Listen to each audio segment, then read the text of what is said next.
আসসালামু আলাইকুম বন্ধুরা, কেমন আছো? আশা করি ভালো আছো।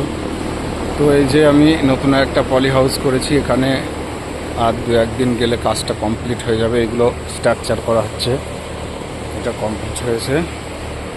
এই যে পুরো বাইরের প্যাটার্নে হাইটেক পলি হাউস করা হয়েছে। এখানে গ্রাফটিং বেগুন, গ্রাফটিং টমেটো, গ্রাফটিং লঙ্কা, উচ্চ ফলনশীল যেসব চারাগুলো আছে সেগুলো সব পেয়ে যাবেন। এই যে এটা চারা ফেলা হয়েছে, এই যে এটা প্যাড আছে, এর মধ্যে দিয়ে পানি যাচ্ছে, আর ওই ফ্যান আছে, ফ্যানটা বাইরে হাওয়াটা বের করে দিচ্ছে, আর এর থেকে আবার যে বাতাসটা ঢুকছে ওটা ঠান্ডা হয়ে আসছে।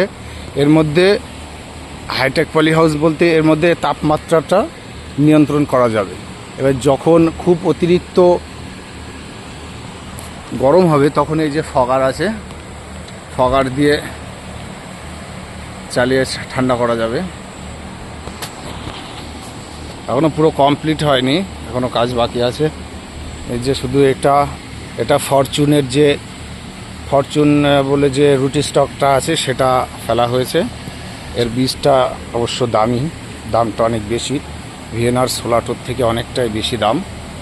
তো এটা আমি দাম নিয়ে পিছোচ্ছি না, যদি ভালো হয় তাহলে অবশ্যই দাম যাই হোক সে দেওয়া হবে, অসুবিধা নেই। এটা কমপ্লিট হলে আবার ভিডিও নিয়ে আসবো। ভালো থাকবেন, আজকে এই পর্যন্ত, দেখা হবে পরবর্তী ভিডিওতে। আসসালামু আলাইকুম ওয়া রাহমাতুল্লাহি ওয়া বারাকাতুহু।